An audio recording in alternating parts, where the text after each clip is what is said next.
Good evening, ladies, and time for yet another exciting and exhilarating video lecture. Before we get started, a couple of quick things that are just easier to talk about than to post.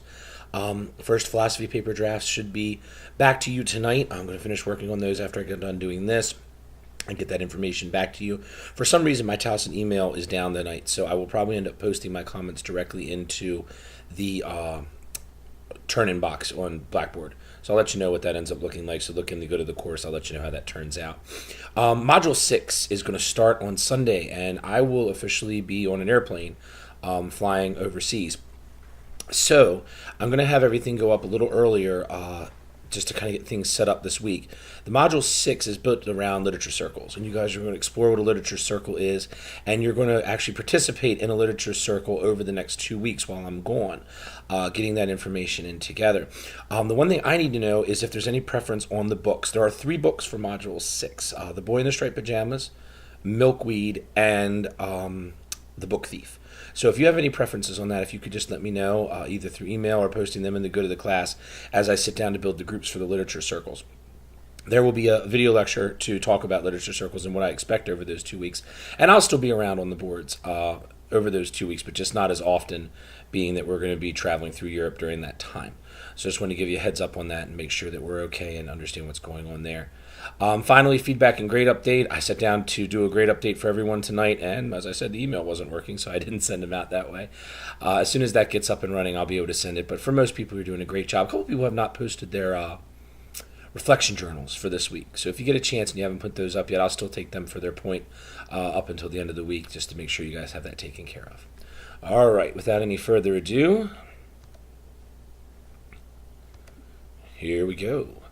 Module 5, looking through young adult literature, or looking at young adult literature through different lenses, talking about sociological analysis this week, and talking about how that can apply not just to our teaching, but we're going to kind of flip back into more of a literary analysis mode this week, and really looking at a very popular young adult novel and what we can read between the lines of the book. I'm very aware that most of you have read Hunger Games already or seen the movie, but I think that it's important to kind of look back and say, as a phenomenon of literature, why was this so important, both for us educationally, but also socially, and what we can learn about it as we're working our way through. So, I'm not going to lecture at English majors about the different forms of literary criticism and literary analysis. I'm sure that you've heard that from your English professors over and over again. What I will tell you is that with Common Core, the different forms of literary analysis are very in vogue in the classroom right now. So you're going to see a lot of ideas where we're asking students to work with the sociological analysis or biographical analysis or the archetypal analysis that we talked about back in Module 3.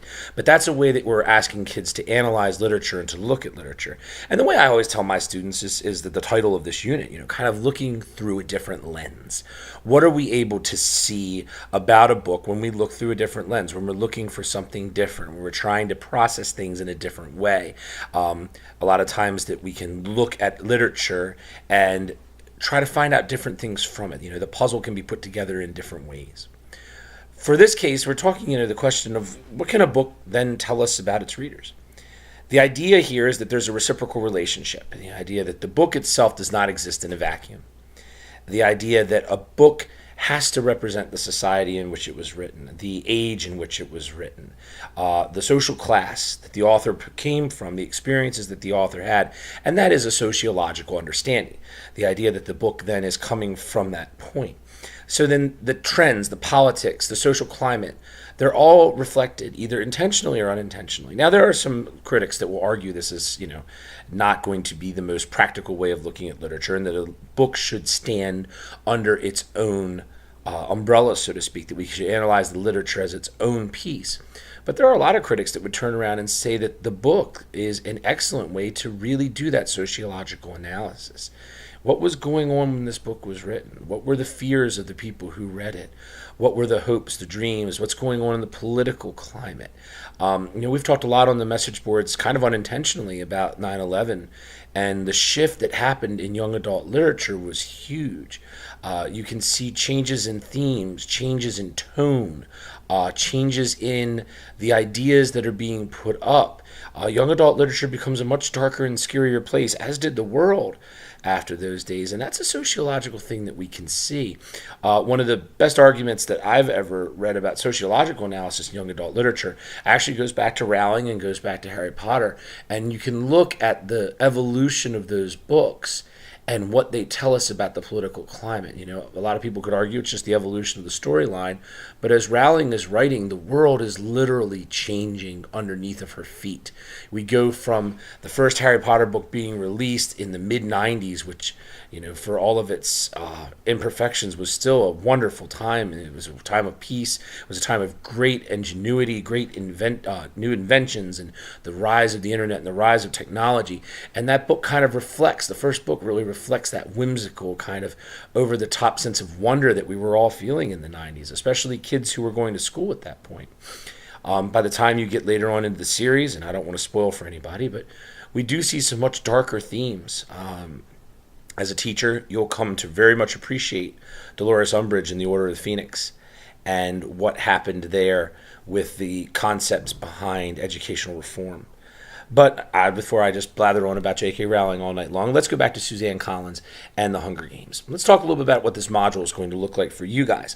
I want you to look at the book, first and foremost, as readers this time around. Now, most of the time we've been looking at the book through our teacher lens, and I kind of want to flip it a little bit this time and say, okay, as readers, what are we thinking about this novel? As adult readers reading a book that was intended for a teen audience, what are we pulling out of this text?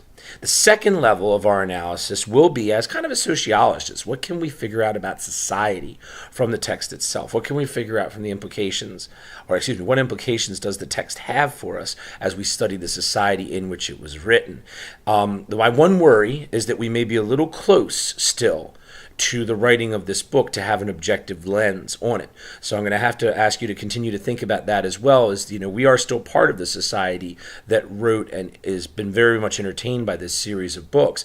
And the series is still relatively fresh, especially with the success of the movies. But trying to put on that much more objective lens and looking at what it says about our society will be one of your goals in this module. And then finally, we can never take off our teacher hat. You just can't do it. It's impossible. So we're going to go ahead and continue to look at it. You know, what will happen when this book becomes a curricular novel? I've had a lot of discussions with some fellow English teachers about the place that this book holds in the curriculum. And I think you're going to see The Hunger Games become a classic. I think it will become a canon piece of novel. A canon piece of novel, there's a sentence for you. A piece of canon novel, mostly because of the sociological conversations we're going to have now. I think that my children and your children will probably read this book and talk a lot about how it captured the feeling of the generation in which it was written. So as you're thinking about The Hunger Games, as you're diving in, I'm going to ask you to kind of relearn the book for those of you who did read it prior to our class. I've posted some stuff for you on the boards to kind of give you some feeling of what Collins was thinking about, which might not be what you expect, and her thoughts about the book and her thoughts about how things are going on. And I know Miranda's going to love this because we get to see what the author's real opinion was about what she wrote and why she went there.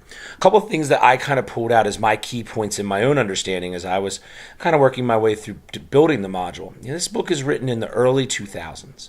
So she's writing in the early 2000s, in our post 9/11 world, in a world where media access has grown tremendously, in a world where the internet has taken off, and seeing all the changes that that has brought. So just kind of throw that out there and think about things. You might even want to do a tiny little bit of research as you're going into this module and figure out exactly what is the evolution of things like reality television, social media, things that would have evolved from there, and as we've watched the world unfurl on the screen.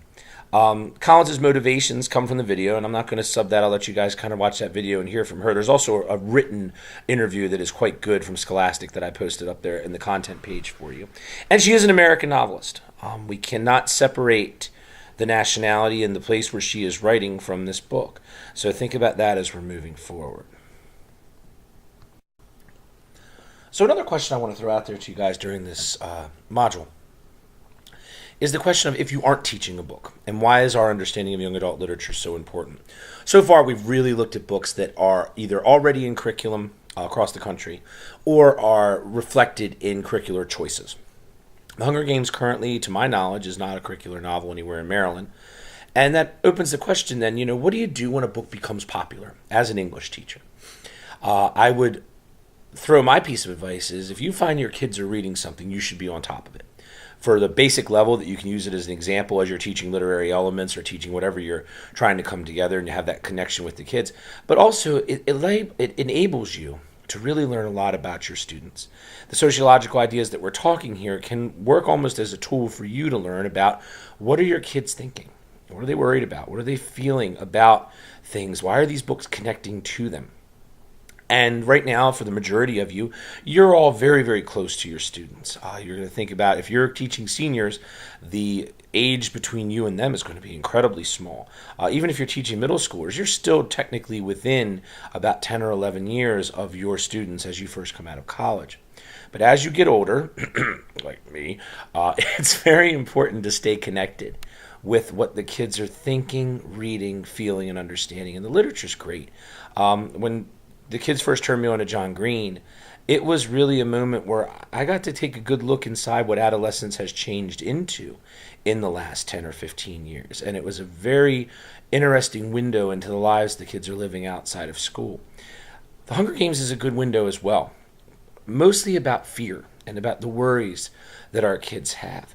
And the characters that Collins creates, both in Katniss and the other, I'm going to use the word children here, although I know some people would argue that, but also in the adults, and in their total lack of effectiveness, I think is absolutely fascinating in the world that these kids that we're going to be teaching, that you're going to be teaching, are viewing, and how they view the generations ahead of them and what's happened. There's a lot to be learned from the popularity of this book.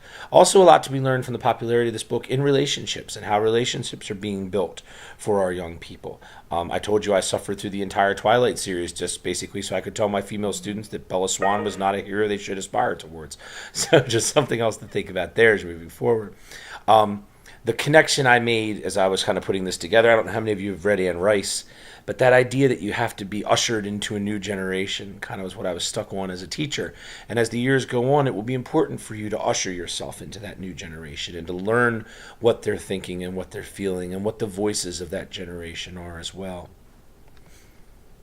With that in mind, think back, what were the great works that really defined your childhood? What were the books that you all read? What were the books that you and your friends read and enjoyed? I brought up the concept of a choose your own adventure book in my classes this year. I was teaching point of view and talked about second person point of view. I got all excited. I was talking about choose your own adventure books, and they all stared at me with this terribly dead look in their eyes. I'm hoping that some of you are not staring at the screen with that same look going, geez, Ninos, we have no idea what you're talking about. But everybody who graduated in the 90s and went to school in the 80s knew about choose your own adventure books. They were a big deal. So then, are there works that we generationally read that create a sense of shared culture? And I'm not talking about the classics. I'm not talking about the canon novels that we all read to create that sense of shared culture. And that's the reason why we continue to teach the classics and the canon, is the idea that with those big idea books, we've created a shared culture amongst all educated people. There are certain things that you as an educated individual should have read. That's not what I'm talking about here. I'm talking about the popular pieces and the kind of by the definition of young adult literature, how they fall together, those popular pieces that everyone in your group had read and was discussing and understood. So as you guys are talking this week, kind of bring those into the conversation as well, and what they said about you and your generation, and what they said about you and the things that you have as a shared culture amongst people. A real quick note on the film. If you haven't watched it, I highly recommend watching it. I think it's an interesting counterpoint in the conversations, especially the imagery that they choose to go with in the film version. I'm not a huge fan of the first Hunger Games film. I think that they struggled filming it, mostly actually in the camera work of that film, but this isn't a film class, so I'll just shut up about that. But I think you can't have the conversation about the book without talking about the movie, so don't be afraid to bring them into our conversation. Also to point out where the movies fall down, because the literature version of this story is so much better than what they ended up recording in the films. I also just thought an interesting question, talking about social capital, so to speak, that these stories carry. How much has Katniss Everdeen infiltrated Jennifer Lawrence and the world's expectations of her and her acting. Is this young actress ever going to be able to do another role that is not reflecting the Katniss character? And that's just an interesting thought, kind of as a sidebar as you guys are moving on and thinking about different things going forward. So with that, this was a nice short one this week, which was what I was aiming for. I do want to leave you with a poem, and that poem comes from Dan Jaffe. And Dan Jaffe writes this poem that I think will apply to both the book that we just read in The Giver and also the book that you're about to read in Hunger Games. So give me 1 second. Okay. The Forecast by Dan Jaffe. Perhaps our age has driven us indoors. We sprawl in the semi-darkness, dreaming sometimes of a vague world spinning in the wind. We have snapped our locks, pulled down our shades, taken all precautions. We shall not be disturbed. If the earth shakes, it will be on a screen. And if the prairie wind spills down our streets and covers us with leaves, the weatherman would tell us. I'll put a link to that so you guys can see the text. I hope everybody's having a wonderful week. I will be back in touch with you again by the end of this week to talk about Module 6. And I hope everybody has a great conversation about Suzanne Collins and the Hunger Games this week and the sociological approach to literary criticism. Talk to everybody soon.